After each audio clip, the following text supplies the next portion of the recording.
Bom dia, meus amados irmãos, graça e paz do Senhor Jesus. Vamos aos nossos minutos devocionais. Filipenses, capítulo 2, versículos de 1 a 4. O apóstolo Paulo, que não pode deixar de falar em nenhuma de suas cartas sobre a virtude máxima, o amor, vai se dirigir aos filipenses, exortando-os então a viver assim. Só que esse bloco que nós vamos ver é uma continuação, nós podemos assim considerar, do que ele já vem falando desde o versículo 27, tendo em vista que ele disse que eles deveriam viver, acima de tudo, de modo digno do Evangelho de Cristo. Ou seja, a vida cristã, ela é uma restauração inicial, não é final, porque a vida cristã não é a ausência do pecado, mas é o começo de uma jornada em que há uma vitória sobre o pecado, uma vez que a vida cristã é a presença do Espírito Santo operando graciosamente, poderosamente pela palavra do Senhor e transformando de glória em glória cada cristão à imagem de Cristo Jesus. O apóstolo Paulo vai nos mencionar isso em 2 Coríntios 3,18.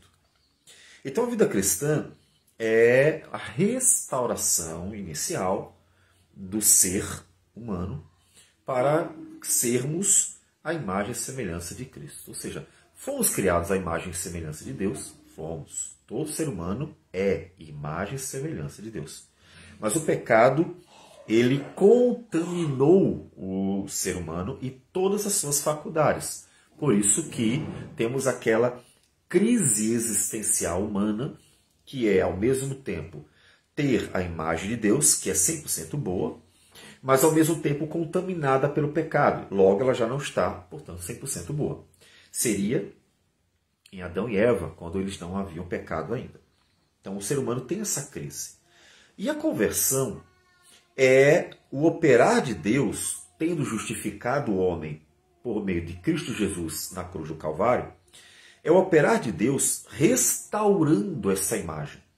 Portanto, a conversão tem a ver com o ser completo. Conversão não é ir para o culto no domingo apenas, conversão não é ler a Bíblia apenas, conversão não é orar apenas. Conversão é o operar de Deus no ser humano, integralmente. Tudo completo, para que este ser humano seja novamente a imagem e semelhança do Senhor de forma plena. Todo ser humano é imagem e semelhança de Deus, mas está corrompido. Por exemplo, todo mundo sabe o que é amar e até coloca em prática o amor, a virtude, né? Lembre-se disso. Há uma diferença entre sentimento e virtude. As pessoas falam muitas vezes de amor, mas na verdade são muito mais paixões, são muito mais questões instintivas, né? A virtude mesmo, né? A bondade, a paciência. O ser humano tem capacidade de fazer isso, mas ao mesmo tempo ele age contrariamente. Por exemplo, às vezes ele faz o que é bom e ao mesmo tempo se orgulha daquilo que é bom ou faz por interesses, né? E assim por diante. Então, a restauração do ser humano é a conversão. Mas quando ela vai acontecer totalmente? Quando Jesus voltar. 1 Coríntios 15 fala, quando ele vier, ele tirará o pecado totalmente da criação inteira, portanto, a começar pelos filhos de Deus, e então não teremos mais a crise existencial, vivendo o que é bom e o que é ruim ao mesmo tempo, né? Não teremos mais essa crise existencial. Viveremos plenamente apenas o que é bom, porque seremos somente bons, né? Hoje somos todos corrompidos por causa do pecado que corrompeu a natureza humana, mesmo ela tendo sido criada à imagem de Deus. Então ela está corrompida. Então a palavra do Senhor, quando conduz os cristãos, conduz exatamente a este propósito de sermos a imagem de Deus. Então viver acima de tudo por modo digno do Evangelho de Cristo é viver a restauração que está sendo operada para sermos a imagem e semelhança do Senhor plena. É esse processo. Vivam a nova vida. Vivam a nova vida. E aí no capítulo 2, que é o nosso propósito hoje, ele então aborda ali algumas questões dessa nova vida. Ele diz assim: se há, pois, alguma exortação em Cristo, alguma consolação de amor, alguma comunhão do Espírito, se há entranhados afetos e misericórdia, completai a minha alegria, de modo que penseis a mesma coisa, tenhais o mesmo amor, sejais unidos de alma, tendo o mesmo sentimento. Então observe, se houve um operar de Deus na vida deles, se há algo que Deus está operando na vida deles, pelo Espírito Santo, ou seja, se vocês realmente são novas criaturas, se vocês se converteram de verdade, a palavra de Deus tocou no coração de vocês, Deus está operando pelo Espírito Santo na vida de vocês, e portanto, há algo novo na vida de vocês, Deus está restaurando a imagem e semelhança dele na vida de vocês, e aí ele diz, então coloque em prática. Então observe, a ordem é importante. Porque quando a pessoa não coloca em ordem, cria nela mesma frustrações, inclusive. Por exemplo, você quer muito fazer a vontade do Senhor, mas você está fazendo isso com esforços próprios tão somente. Eu vou conseguir. Aí você se esforça, e aí dá errado uma vez. Aí se esforça, deu errado de novo. E aí você vai percebendo que apesar de seus esforços, você não consegue alcançar aquilo que você gostaria de bom. E isso pode gerar uma frustração e até uma desistência.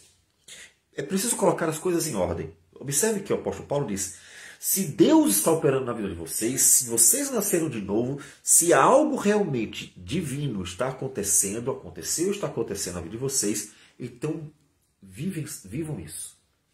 Ou seja, na prática você precisa pedir a Deus, Senhor, eu sou pecador. Eu fui criado à tua imagem, mas eu sou pecador. E isso significa que tudo em mim, inclusive aquilo que eu recebi de ti, a imagem e semelhança, tudo em mim está contaminado. Eu não vou conseguir sozinho vencer o pecado que está corrompendo todas as minhas faculdades. Meus pensamentos, meus sentimentos, portanto, minhas palavras, minhas atitudes. Tudo em mim está contaminado. Até as virtudes são afetadas pelo pecado, porque ele contaminou 100% do ser humano. Isso é o que nos distingue, dentre outras coisas, nos distingue de Cristo. Cristo não nasceu contaminado, porque ele foi gerado a partir do Espírito Santo. Ele não nasceu contaminado, então ele não tinha o pecado contaminando ele. Ele era puro. Por isso ele é chamado, inclusive, de segundo Adão. Ele é o segundo Adão, que nasceu puro, só que o primeiro Adão perdeu, não venceu a tentação da serpente, e o segundo Adão, Cristo, venceu. Ele conseguiu vencer todas as tentações do diabo, do mundo, sem ter a contaminação. Adão não tinha, ele também não tinha. Então, por isso, primeiro Adão e segundo Adão. Só que tem uma diferença, né? Adão estava no paraíso. E Jesus veio para viver entre pecadores. Inclusive, os próprios homens tentaram Jesus diversas vezes. Então, portanto, até podemos dizer que Jesus estava numa situação inferior. O contexto dele era mais difícil. Mesmo assim, ele venceu. Portanto, ele é superior ao primeiro Adão. Tanto porque venceu, quanto porque venceu numa situação difícil. Muito pior do que a do primeiro Adão. Então, ele é muito superior a Adão.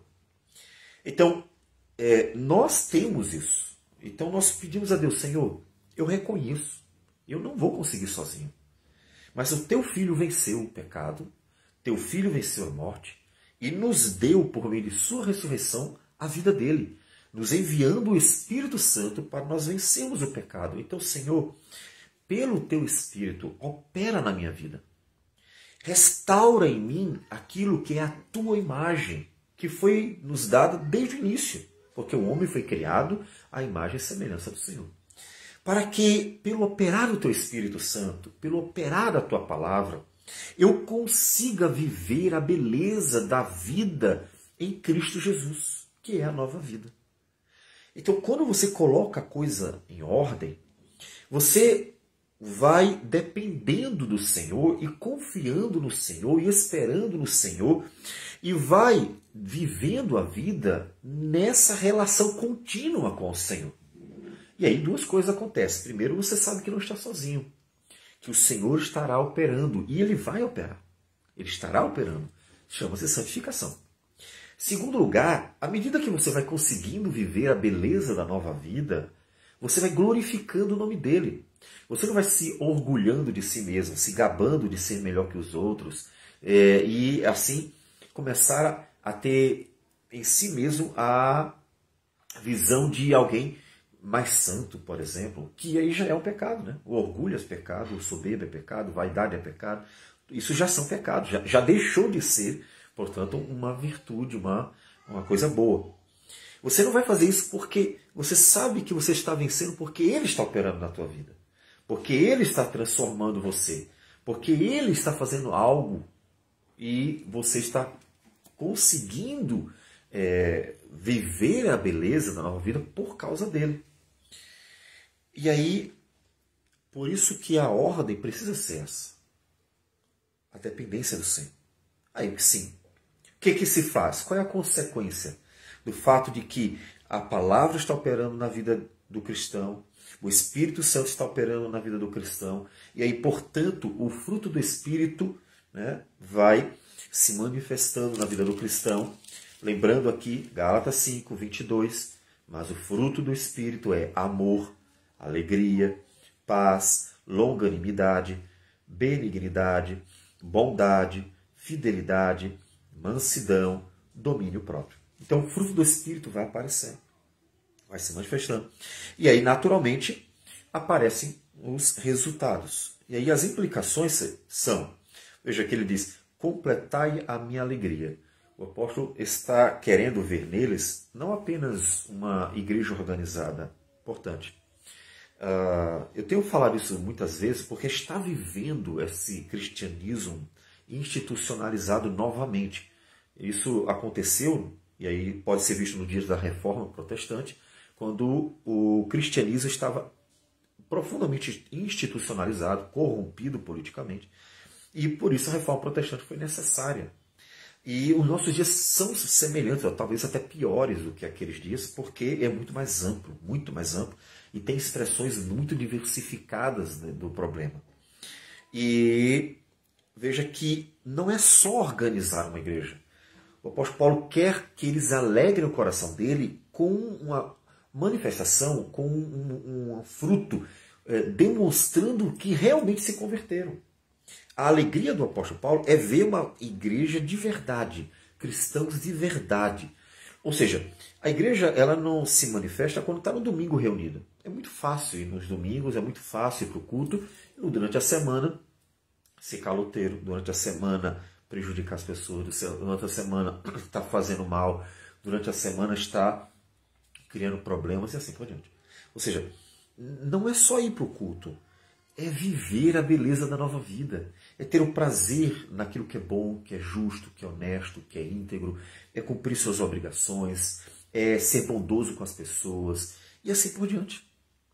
Pecadores ainda somos e com certeza isso vai aparecer todos os dias em alguma medida, mas isso já não será mais a marca daquela pessoa, porque o Espírito de Deus está operando e ela está sendo transformada. E isso que alegraria o coração do apóstolo Paulo, porque isso se evidenciaria que eles realmente se converteram, e não apenas que havia uma igreja organizada, porque isso pode não significar nada, muito pelo contrário, né?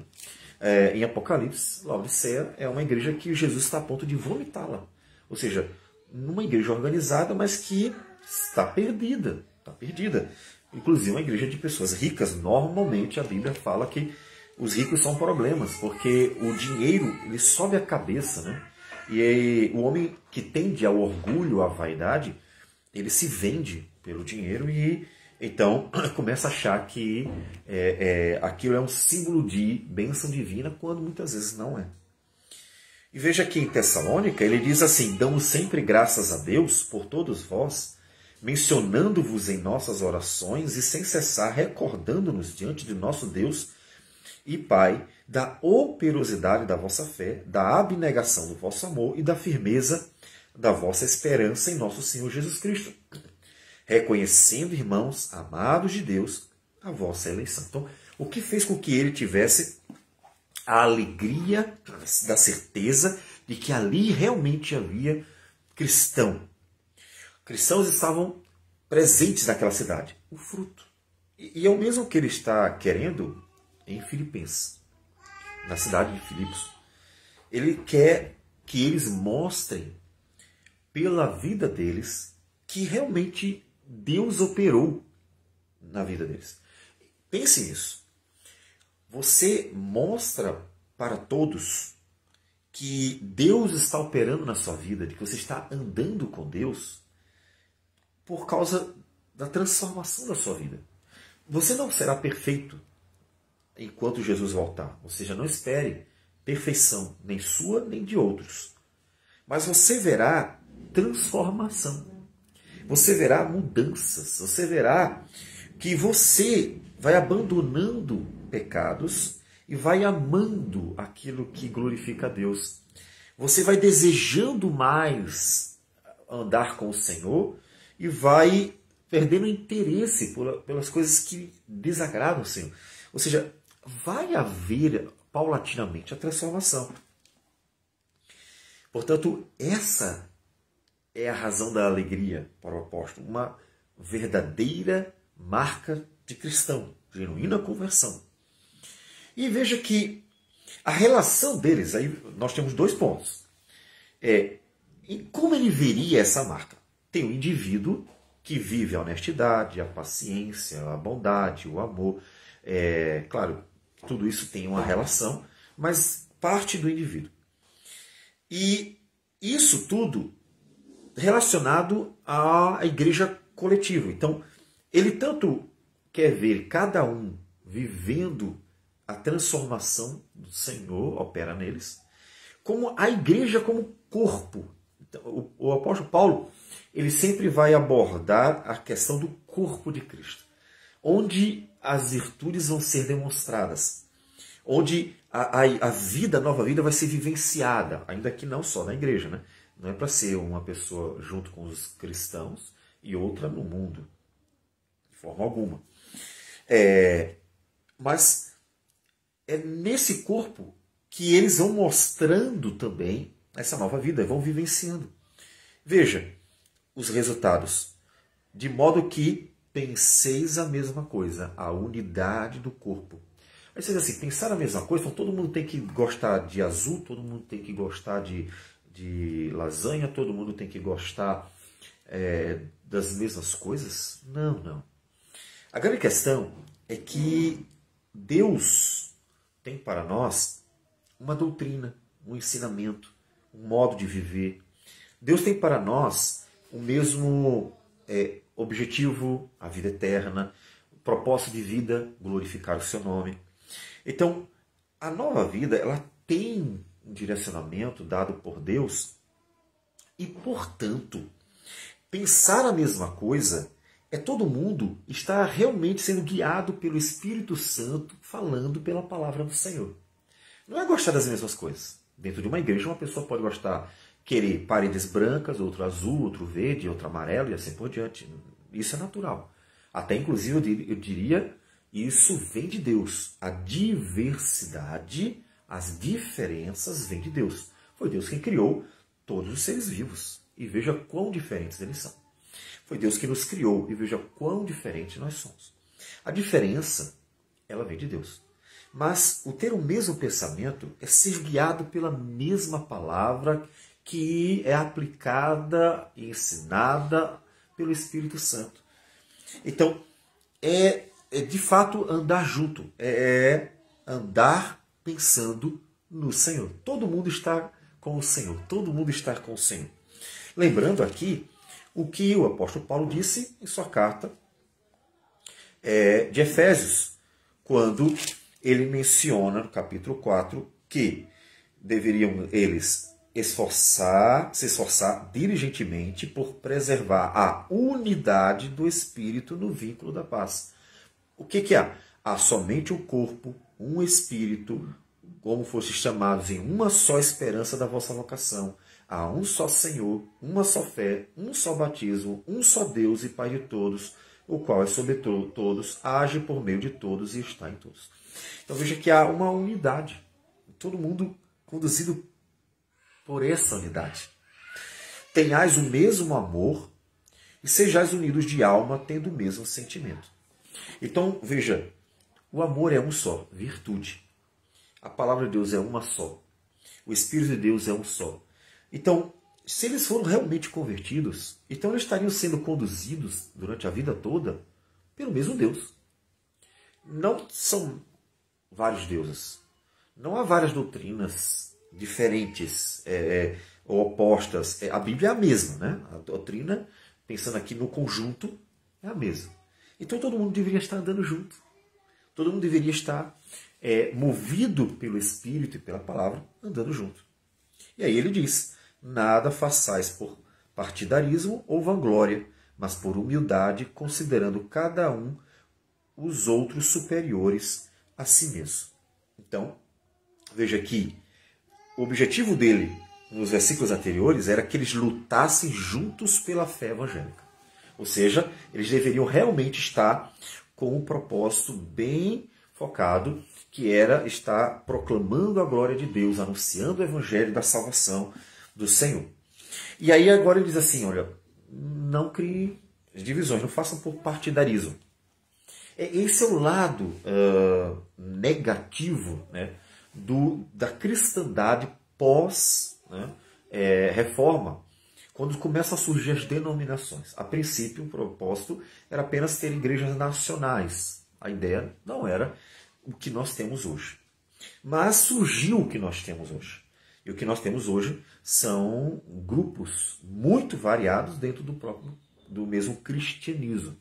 E um dos lados negativos é que isso se tornou cada vez mais rígido. Cada vez mais rígido a ponto das denominações já serem opostas, inclusive. Hoje, algumas denominações já tratam a outra como, por exemplo, seita. Então, já são opostas mesmo. Ou seja, não podemos mais dizer que há um cristianismo. Que havia, né? Havia um único cristianismo, mesmo com pessoas pensando um pouco diferente. Hoje já não se vê mais assim. Se vê como religiões praticamente distintas dentro de uma grande religião que é o cristianismo. Então, é preciso dar uma olhada melhor hoje na palavra de Deus sobre esse assunto. E aí, nesse ponto, é muito importante que as pessoas observem a palavra-chavezinha que o apóstolo cita aqui. Não fazer por partidarismo, mas por humildade.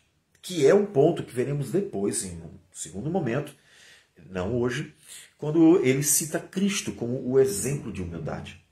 A humildade, que é o reconhecimento da nossa pequenez diante do Senhor.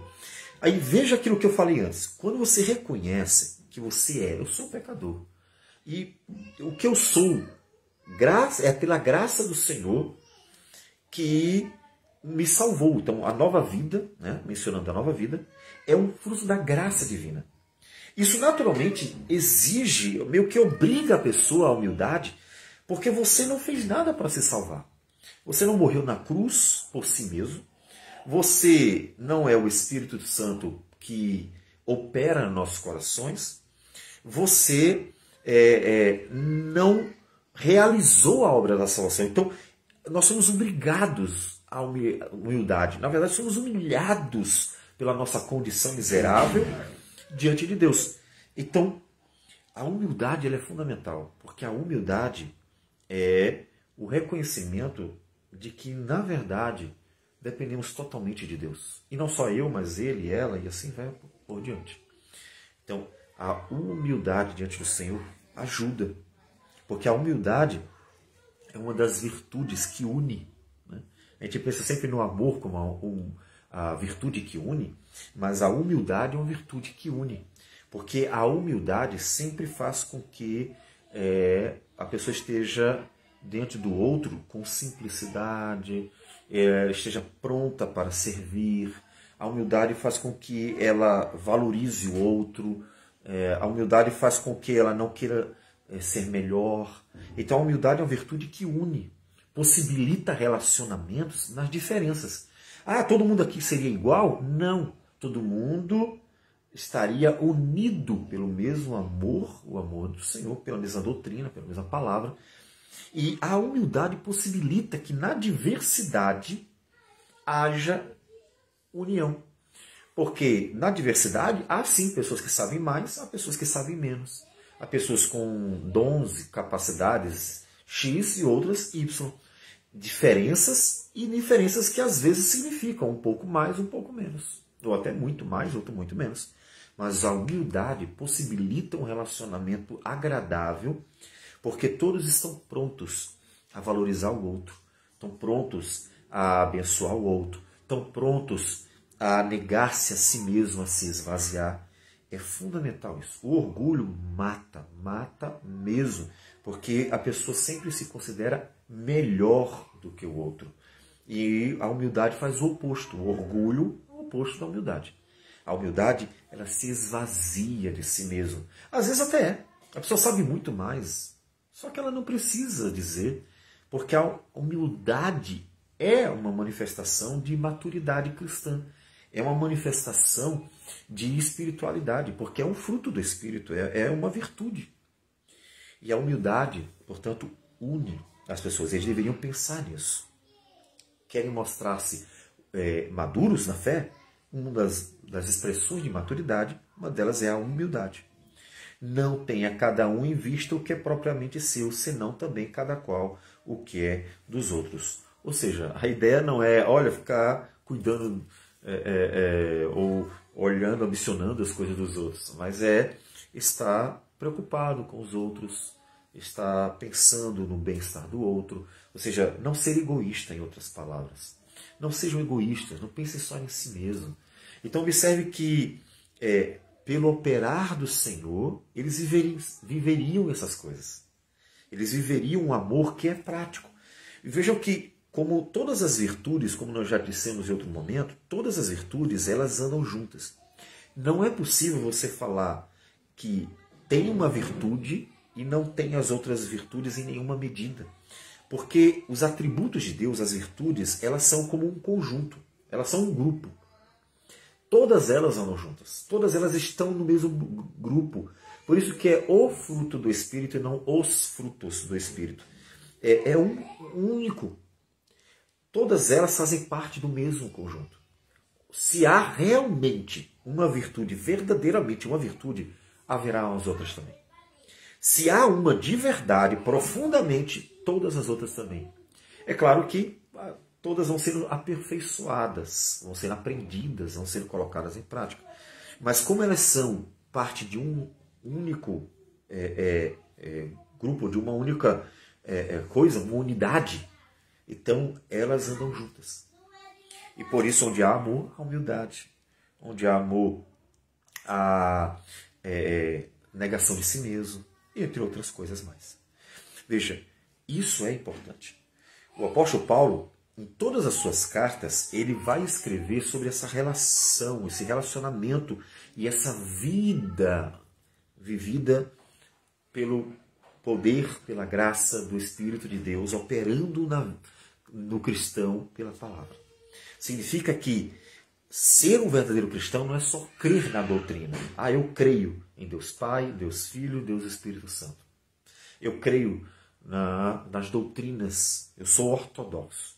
A ortodoxia, ela tem que andar junto, ela é parte, também não deveria se pensar nela separadamente da ortopraxia, ou seja, da prática.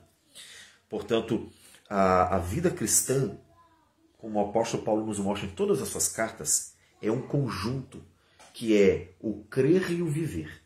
Como o Tiago diz, me mostra a tua fé sem as obras, eu vou te mostrar pelas obras a minha fé. Ou seja, fé sem obra não existe, está morta, ele diz. Mas pelas obras eu mostro a minha fé, porque a ortodoxia anda com a ortopraxia. A ortopraxia, que é a prática, mostra que eu sou ortodoxo. Ou seja, minha vida cristã mostra a minha fé, mostra a minha crença, minhas convicções. E isso é muito claro em todas as cartas do Novo Testamento, porque sempre se fala da doutrina e se exorta à prática dela, que é o viver cristão. E você quer viver isso? Busca o Senhor. Senhor, eu ainda sou pecador, eu ainda sou pecadora, eu preciso do Senhor operando na minha vida. Então, pede a Deus que vá operando, transformando, moldando o seu ser para que você viva a beleza dessa nova vida. E então você vai viver nessa dependência. E quando for observando o quanto Deus está operando na sua vida, você vai glorificando o nome dele. Porque você sabe que é graças ao operar do Espírito de Deus, pela palavra do Senhor, que você está podendo viver uma nova vida em Cristo Jesus. Vamos orar ao Senhor. Senhor Deus amado, bendito o teu nome. Obrigado por tudo. Obrigado por tua graça em Cristo. Obrigado pela justificação que nos foi dada em Cristo. Obrigado, Senhor Deus, pela santificação que o Espírito Santo opera em nós. Nos dê a graça de viver a cada dia um viver novo para o Senhor, o viver segundo Cristo. E assim glorificar o teu nome neste mundo. Receba a nossa oração e tudo isso em nome de Jesus. Amém, Senhor. Deus abençoe a todos e tenha um bom dia.